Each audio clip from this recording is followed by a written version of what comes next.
Hello everyone, I am Dr. Ajay Kumar MV. I am the Deputy Director for Center for Operational Research in International Union Against Tuberculosis and Lung Disease. In this presentation, I am going to take you through three things. One, I'm going to introduce check commands that are unrelated to a specific field. Till now, whatever we have learned are all in reference to a particular field. Now, in this session, I'm going to deal with some of the check commands which are not related to any specific field. And then we will also look at what are known as derived variables. If you want to auto-generate new variables on the basis of information that is entered into existing variables, how to do that? We will discuss on that. And then we will introduce to you the powerful concept of temporary variables that's available in EpiData. These are the three things we are going to look at. So as a first step, let's first download the solution of exercise 2 or the previous exercise that we did and overwrite on our existing triplet files. Doesn't matter, whatever you have done, that is fine, and it could be a right solution. As I told before, we want to begin with a clean uniform slate before every exercise, and hence we will take the solution of the previous exercise that's provided in the manual and use it for all future purposes. Is that okay? Yes. So first we have to do download the solution of exercise 2 and create a new triplet and name it AX03. Shall we all do that? Okay, let me show you how to do it very easily. If you look at here in my course folder, EpiData course in the root of C drive, I already have the 4 files, the quest, rec, the check, and this is a new file which we haven't discussed yet. It's called index file or .ax file. We did not create this, but it got auto-generated by EpiData. The moment we indicate any variable as a key unique, this file gets generated. So if you remember, we indicated our ser_no will be our unique variable, key unique, and hence this got generated.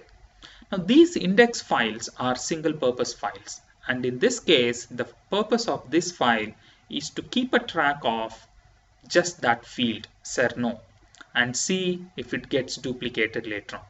So every time you enter a new record and enter a new serial number, it will check for all the previous serial numbers which have been entered and say whether this has previously occurred or not. And if it has, it will indicate, alert you that this has already happened and this is in this particular record. And that is the purpose of this index file. And they're very efficient, they work very fast, so that you don't even realize that they are doing unless there is a problem. Fine. So let's say we have now, I have already downloaded the solution of exercise 2 and I've got. Now I want to make this exercise 3. So I'm going to copy all the 4 files and paste. I've got a new set here. Let me show you how to multi-rename this. I'm going to select all 4 and press F2. F2 is the hotkey for renaming. And then make changes here and say this is A_X03 and click enter, and now I have a full set available which is AX03. Is this clear? How to make new copies of the previous files and how to do it using a multi-rename option. If you do it like this, there won't be any errors and it is useful to work. Remember, there should not be any differences in the names of quest, rec and check file, and if there are differences, then it will not be linked to each other and won't be functional anymore. So you have to be pretty careful in ensuring whenever you are doing this renaming, and hence multi-rename option is very, very useful. I had a question to ask to all of you. Is it possible to bypass the fields even though they are must enter? Yesterday, some of you were looking at this and we had made all the fields must enter. But is it possible that you can bypass them even though they are must enter so that you have fields which are empty? Unfortunately, yes, it is possible. Yes, you can cheat with the mouse. Please note that the check commands, whatever you have given, are executed only when you enter the field and try to move to the next using either an enter key or a tab key or an arrow key. If you use your mouse and click in the next field or any other field, you can clearly circumvent all the checks and none of those checks will be applied. So yes, it is possible. So that is the reason we advise you not to use mouse. Not only for this reason, but also for the reason that it's inefficient. If you want to be quick in data entry, learn to use keyboard.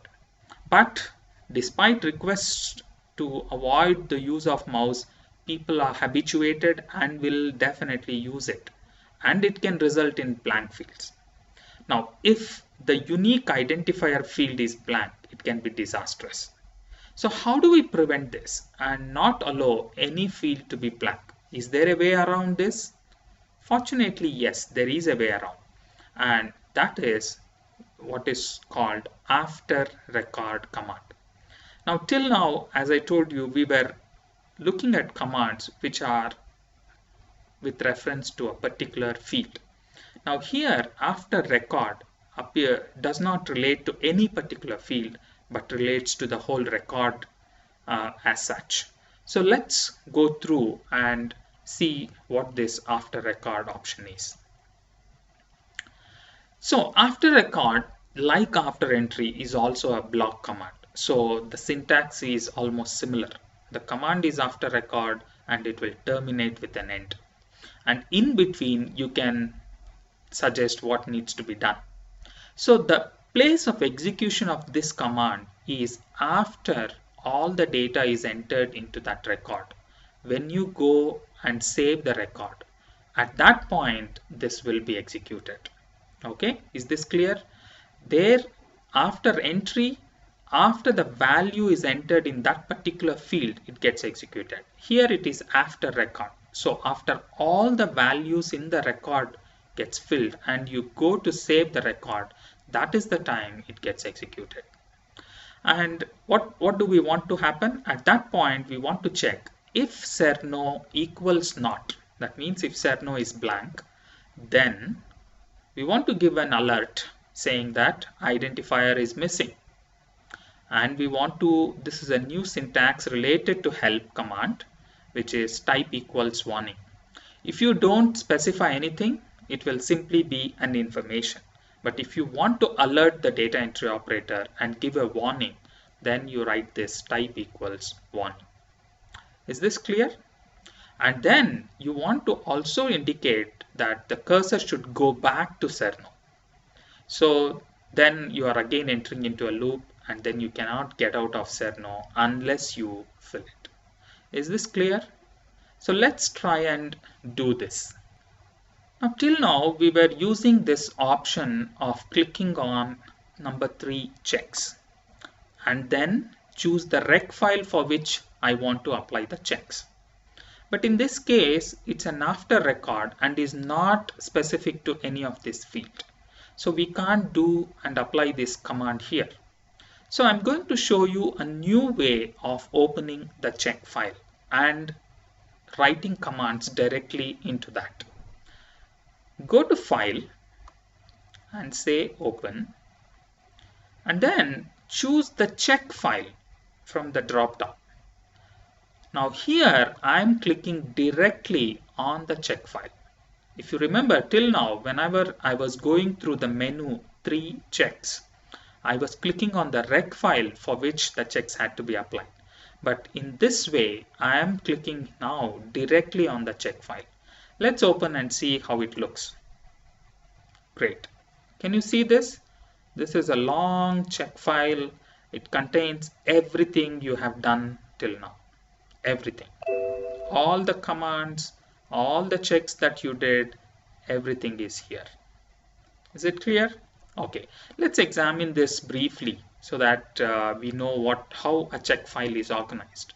It begins with the super label block, which contains all the individual label blocks that you have created. Okay, so it has sex, the label block for reason, the result, and scanty, everything. After that, you have all the check commands of the individual variables. For example, for Cerno, we made it key unique and a must enter. And similarly, for reg date, we had range, legal values, must enter. For sex, we had a label block, label sex, and also show and type command, and so on.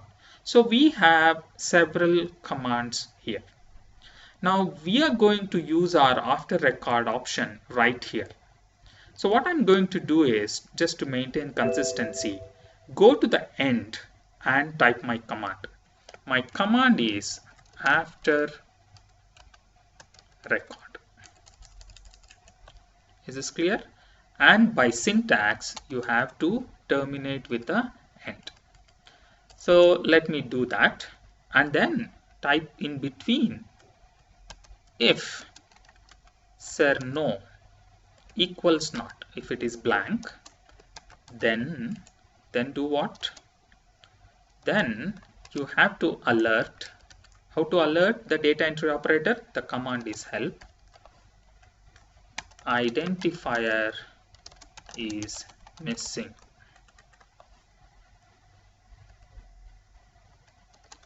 Please check.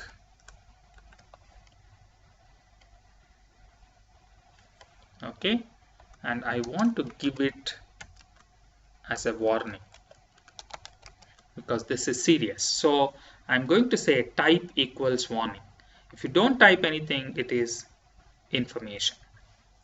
Then I go to the next line and say go to Cerno. I want to create a loop so that you cannot get out of the record unless you fill the data in Cerno. And then because I've begun with an if, I will end with the end if. Now this is the command. So here we are directly entering commands into the full check file. Is this clear? Now let's check whether it works. Enter data, open the rec file. Let's say I don't want to fill anything. Go straight here and want to save. Says a warning. Can you see here warning? This is where the type equals warning helps. Warning. Identifier is missing, please check. And if I press OK, the cursor will go directly here. And no matter what you do, you can't get out of it unless that is filled. So if I use the mouse also, it is not working. So this is a sure shot way of ensuring that the particular field is not empty in the database. If you think every field is important and want to do this, use an after record command for each of those important fields and ensure that that field is not left blank. Now is this clear? So let me enter something and get out of this. No. So this is an example of a command which is not related to a specific field. Similarly, let me introduce two more new commands. One is called before file, other one is called after file. Assume you want to give some instructions or a welcome message whenever a person begins to do some data entry. That means whenever a person opens a file, at that time there should be a message. And similarly, whenever a person closes the file, there should be a message alerting the person that please take backup of data, etc., etc. So how do we achieve these kind of messages? So again, I'm going to open my full check file.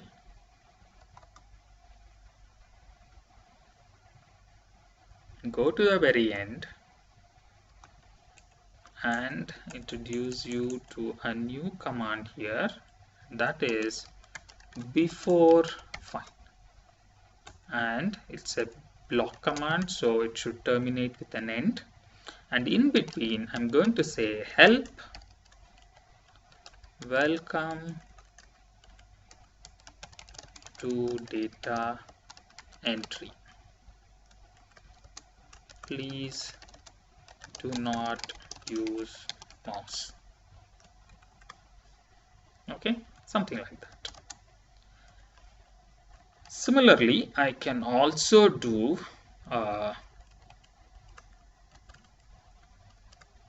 after file command,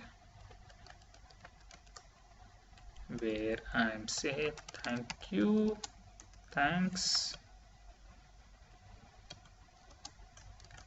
remember to back up your data.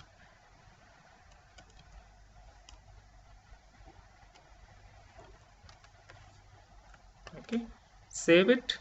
Let's check how it works. So I'm entering data, opening this file. That's it. Can you see information? It's a great welcome message, welcome to data entry, and also alerting not to use mouse. And then everything happens. You want to close it, go and close it, and it says thanks, remember to back up your data.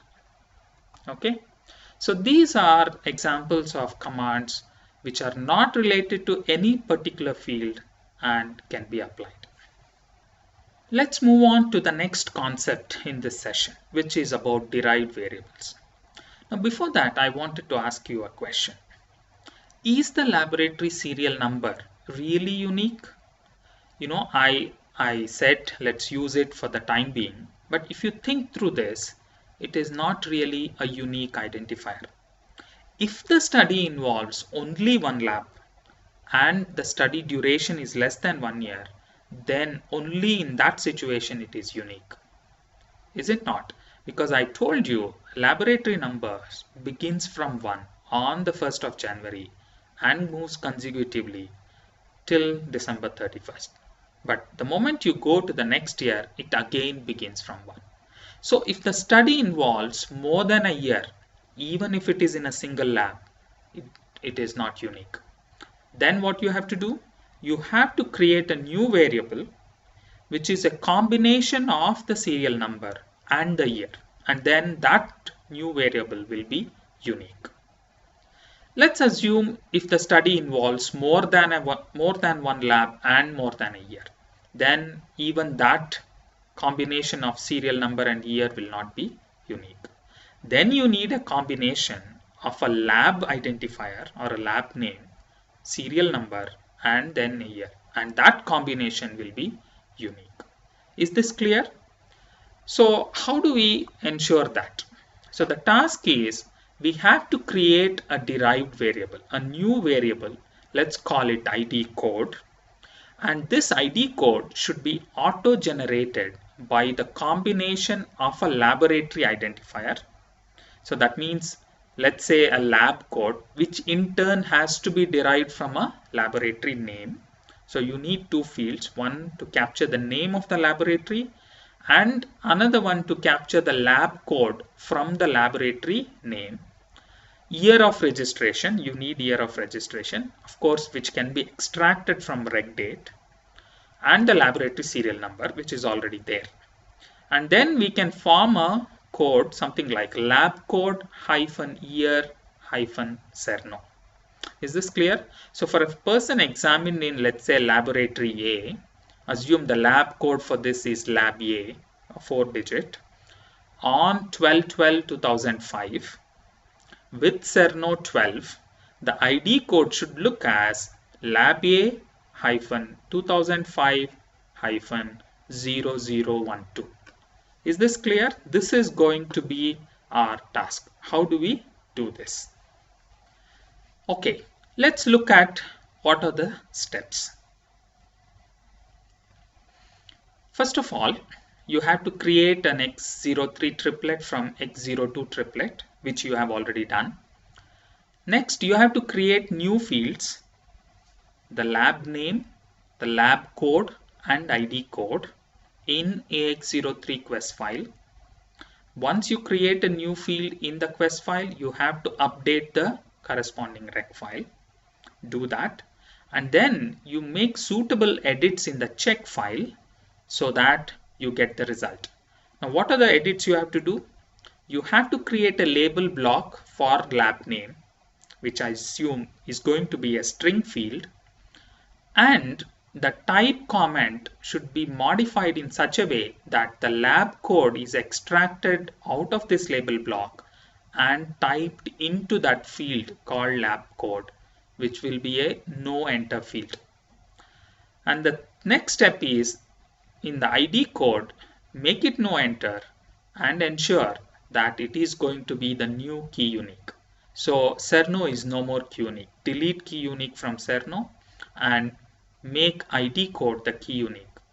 And make a code such that the ID code is auto calculated after the fields lab name, date of registration, and Cerno are entered. Use after record option to ensure that ID code is not left blank. Are all the steps clear? Okay, let's move on and show how it is. Let's look at the software. We have opened EpiData. So the first thing is to make changes into the quest file. I'm going to open the quest file, 03 quest file. Okay, now I've got my quest file. I have to create 3 new variables. Let's do that.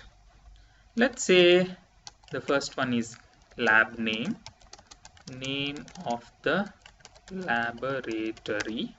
Okay, and I'm going to make it a string field with length 20. So go to edit, field pick list, go to text and make this length 20 and insert. So if you see, a numeric is designated by a hash sign, whereas a text field is designated by a underscore. Is that okay? Yes. So let me create 2 more fields, lab code, which is nothing but code of the laboratory, and this is going to be a text field with length 4. So I'm going to type 4 underscores. Okay, and then another variable called ID code, which is the unique identifier, and this is going to be it's going to be again a string field of length 14. Why 14? Because the lab code has length 4, year has length 4, which we'll extract from reddate, and the Cerno is also length 4. So this is 4 plus 4 plus 4, 12, and I need 2 hyphens to separate the lab code, the year, and the serial number. Hence it will be 14. So let me pick list, Control Q is the shortcut, go to text and say it's going to be 14. Is this clear? Okay, now we want to align the fields. So let me click on the line which has the maximum length of the field label and go to edit and say align fields. Now all the fields are aligned. Let me do a quick preview to see. Yes, they are all aligned.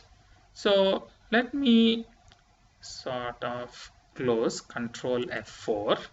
Okay, and create a distinction between the first 2 variables and the rest of them. I'll tell you in a short while why I did that. Okay, and now our quest file is ready. Once the quest file is ready, the next step is to update our rec file. Because we haven't entered any data, I can simply press make data file and erase the previous one. But if you had entered any data, then the way to do it is go to tools and say revise data file. Say OK, and that's how you have to do it. So we have revised our rec file, and now I have to do some checks. So how to do some checks? First of all, let me go and use the menu option. Okay, I'm here now. So what are the changes? Let me first handle this lab name. Now this, I want it to be a must enter, so I'm going to click that, and I want to create a label block. So let's say there are two laboratories. One is called Gauri Bidanur, and let's say it has some code. Let me give a code KA _1. Okay, and then let me give another name, Bangalore, then say KA _2. Okay, so this is the name of the laboratory, which is the value here, and the lab code, I'm keeping it as a value label. Is this clear? Accept and close, and go to edit, make the usual changes like show and type comment, accept and close. So we are now through with the changes in the lab name. Let's go to lab code and make some change. I told you that I want the lab code to be a no enter field. That means this is automatically generated using the label value of lab name. Okay, the label value of lab name should be typed directly by the software into the lab code, and so the data entry person need not have to go there. So I'm going to make this a no enter field, not a must enter. Now how do I do that? Go to edit and type the command no enter. It's a single word like must enter, no enter. Save. But I haven't done anything for the software to extract the label value of the lab variable lab name and type it into lab code. So how do I do that? So go to lab name, edit. When you say just type comment, this is going to type the label value to the adjacent to the field. Okay, so this we have seen. It will simply type the label value adjacent to the field. But instead of typing it adjacent to the field, if I want it to be typed into a variable, all I have to do is say type comment and type the name of the variable where I want it to be typed. Is this clear? This is very, very smart. So I'm going to save it. Go to unique identifier now. I have to make certain changes. One, first of all, this also is going to be a no enter field. It's an auto generated field. It's going to be key unique, okay, because this is our key identifier. And then that's it here. So I'm going to make those changes simultaneously. Let me ensure that this is not key unique anymore. Okay, I've deleted that. Okay, and now we have to do one final thing, and that is to create ID code, which is a combination of lab code, Cerno, and regdate. So for that to happen, we need to have information on all these three variables, lab code, Cerno, and regdate. That means only after these three variables are filled can the ID code be generated. So I'm going to do an after entry in the field regdate. Okay, so let me go to regdate, after entry. The syntax is it should finish with an end, and here simply say that ID code equals lab code, okay, plus year of regdate. So this function year of regdate captures the year only in the regdate. Similarly, you can also capture only month, the function is month of regdate, only day, the function is day of regdate. So here we are capturing year of regdate plus Cerno. Okay, so ID code is lab code plus year of regdate plus Cerno. But I also said we want the hyphens. So to add the hyphens, I have to indicate in quotes the hyphen and do the same thing after regdate as well. Now this completes the the formula for ID code. Let me accept and close, save it. Let's see if it is working. Enter data. So it says welcome to data entry, please do not use mouse. Okay, and you can already see that the first field is lab name. The cursor is in the lab name. It did not go to ID code or lab code. Is this clear? Because these are no enter fields, and that is why I created a space in between these two, because I wanted to distinguish this no enter fields from the rest of the fields where people have to enter the data. Is that okay? Yes. Now if I select, let's say, Gauri Bithanur here, what should happen? I've said type the comment into the lab code. So the label value here, which is K_1, should be typed into the lab code. Let's see if that happens. Yes, it happened. Now let's type the serial number. And let's also type the registration date. So the moment we type the registration date, the ID code should get generated. Let's see if that happens. Yes. So all the checks that we did are indeed functioning. Is that okay? So this is how you can create a derived variable. Okay. Now let me show you something. Instead of 2344, if you had just typed, let's say, 1. Yes, the ID code got generated, but it is no more a length of 14. Okay, it is not in the format we had desired. You remember what the format we wanted? We wanted the serial number to always be a 4-digit, and if it is less than that, we wanted to add leading zeros. In other words, we wanted this to be K_1 hyphen 2001 hyphen 0001. Okay, and how to make that happen? Let's look at that. Now before I forget, we have to ensure the changes in the after record command we had done. You remember, we have to go open the full check file. Okay, we had made after record. Where is our after record? Don't worry, this is what the EpiData does.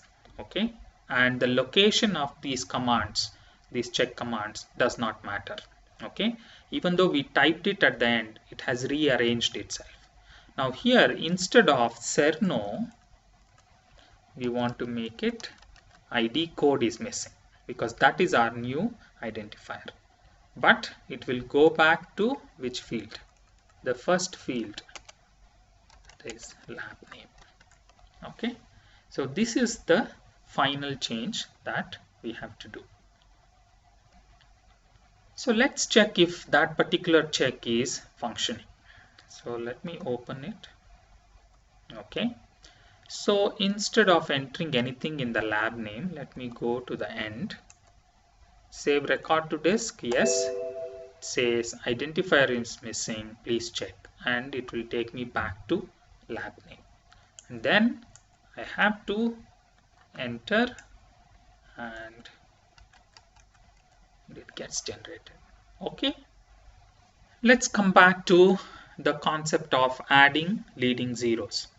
You know, as I said, the length of Cerno can vary from 1 to 4. But let us say we wish to add leading zeros to always make it a 4-digit variable. So how do we do that? This brings us to a powerful concept that I want to introduce, that is called creating global temporary variables. What are temporary variables and how are they different from the usual variables? The main difference is the temporary variables are created in the check file and not the quest file. All the other variables we create in the quest file, whereas the temporary variables are created in the check file. Since they are created in the check file, they do not become part of the database. They are simply retained in the memory and used for some interim calculations. And this is very, very useful. To note that these temporary variables can have a field name length of 16 instead of the usual 10. And this is of great practical utility because we can simply then add the suffix temp to any hardwired variable and recognize it immediately and do not have to worry about the length. Okay, so we have defined id code equals lab code -year -cerno. Okay, let us see how to go further. The first step is to create a temporary variable, and we have to do this using a before file command. Before file is another block command and end. And the way to create the command to create a temporary variable is define. We are going to use this command later on in analysis, but I'm introducing it here. Define cerno temp. So you are creating a temporary variable which is related to cerno. That's why cerno temp. And this is going to be exactly the same length 4. It's a string variable of length 4, so indicated by an underscore. And I'm going to say global to indicate that this particular variable can be used globally across records and across databases. Now let's see how to make this happen. So the first step is open the check file because that is where we want to create our temporary variable. Open it, go down, let me go to the end. Doesn't matter where, it will rearrange itself. So I'm going to say before file and terminate with an end, and in between I'm going to say define. So that is the name of the variable. Don't worry about all these indentations, they serve only cosmetic purpose and are not important functionally. Define, and the name is cerno temp. I'm given a new variable cerno temp. The length will be 4. It's a string variable, so I'm going to use an underscore 1 2 3 4 and make this a global temporary variable. Now this is all we have to do at this point. Though we can do the other checks also here, I would prefer it to do from the menu because the advantage is if you make any errors, then it will alert you as to what are the errors you have made. Is that clear? Okay, so let's go to checks and choose our rec file where we have to make the checks and go to the variable. Where should we go? Variable cerno. Okay, now let's begin. In cerno, the first thing is you have to say cerno temp equals cerno.